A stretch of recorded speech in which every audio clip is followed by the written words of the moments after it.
kíjà. Ilé iṣẹ́ tó gbayì. Kembee Fashion Empire Ese. Ó ti dé ó balẹ̀ kíjà. Ilé iṣẹ́ tó gbayì.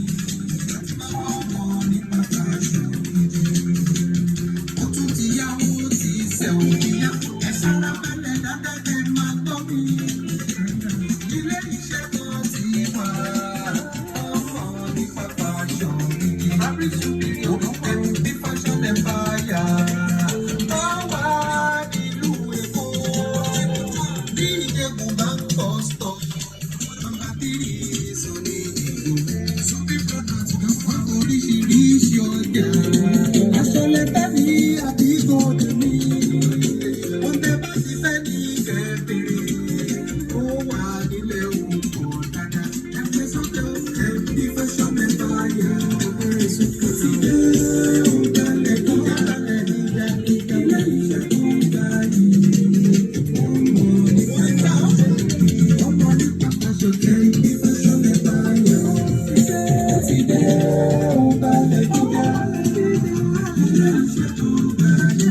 Ọmọ nípa fashion. Swiss boy lace, Swiss boy lace, boy lace, oh gidi, fabric superior, Ankara lẹ́fẹ̀ ní ẹ̀ẹ́dẹ̀rẹ̀, àbí Mali, Kampala lẹ́fẹ̀. Bó bá jẹ́ ti gold ní ẹ̀ẹ́dẹ̀rẹ̀. Brazilian jewelry, Brazilian gold, Italian chain náà wà. Bracelet, bangles, gidi, kókó, dámidá, kókó mọ̀ sí ìhò mi. Ọmọlọ́kọ ní Kami Bukola, Kami ò lè fẹ́ àlòkù.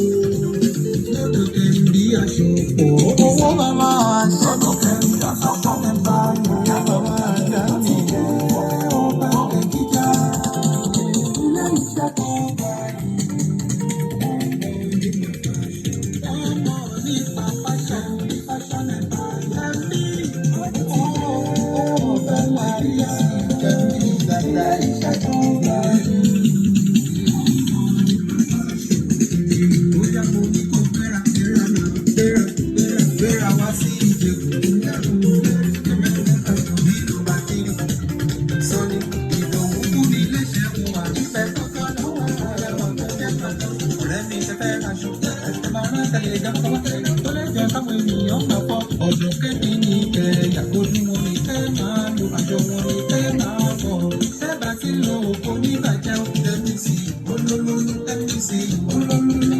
Ọ̀gá àwọn tẹ́bí sí.